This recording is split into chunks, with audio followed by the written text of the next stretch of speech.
Nous allons maintenant présenter une méthode alternative à la technique de dérivation pour calculer cette somme-là à partir de cette somme-là. L'idée est d'éliminer l'expression polynomiale au numérateur en se servant du factoriel au dénominateur. Pour cela, on exprime l'expression polynomiale en fonction de 1, n, n-1. Ensuite, on s'apprête à simplifier n-1 sur n factoriel. Naïvement, on dirait que n-1 sur n factoriel vaut 1 sur n-2 factoriel, mais ceci n'est pas valide pour n égale 0 et n égale 1. Mais pour n égale 0 et n égale 1, le terme est nul. Donc, la somme qui démarre à n égale 0, c'est comme si elle démarrait à n égale 2. Et pour n supérieur ou égal à 2, n-1 sur n factoriel donne bien n-2 factoriel.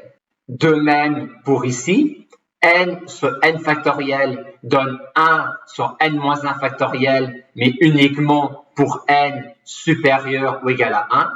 Mais pour n égale 0, la quantité est nulle. Donc, cette somme-là devient celle-là. Ensuite, pour conclure, il ne nous reste plus qu'à faire des changements d'indice dans ces deux sommes-là.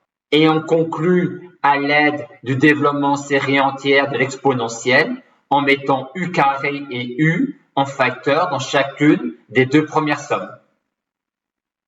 Procédons de même pour calculer cette somme-là à partir du développement série entière de CHU. Pour que n carré moins 1 puisse se simplifier avec 2n factoriel, on va exprimer n carré moins 1 en fonction de 1, 2n, 2n, 2n moins 1. Ensuite, on s'apprête à simplifier 2n, 2n moins 1 sur 2n factoriel. Naïvement, on répondrait 1 sur 2n moins 2 factoriel. Mais cette simplification-là n'est pas valide pour n égale 0. Elle n'est valide que pour n supérieur ou égal à 1. Mais ce n'est pas un désagrément puisque cette quantité-là est nulle pour n égale 0. Donc, cette somme à partir de 0 est aussi égale à la somme à partir de 1. Et à partir de 1, on peut écrire notre simplification de 2n, 2n-1 sur 2n factoriel. De même, avec cette somme-là, 2n sur 2n factoriel, on a envie de répondre 2n-1 factoriel. Mais cette simplification n'est pas valide pour n égale 0. Mais pour n égale 0, le terme est nul. Et donc, la somme qui démarre à 0 peut démarrer à n égale 1. Et à partir de n égale 1, la simplification est possible. Ensuite, comme précédemment, on effectue des changements d'indice dans les deux premières sommes. Le changement d'indice va transformer 2n-2 en 2n.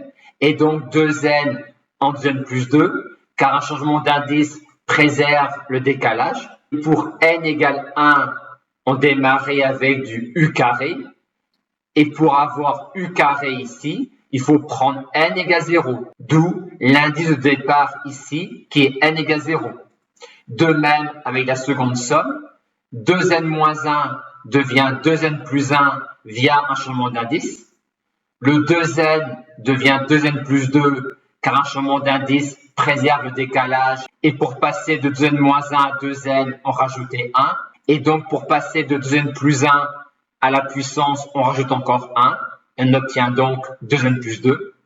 Et la somme ici démarre à n égale 0, car c'est pour n égale 0 que 2n plus 2 donne 2, qui était la puissance pour n égale 1. Il reste ensuite à mettre u carré et u en facteur ici pour terminer notre calcul.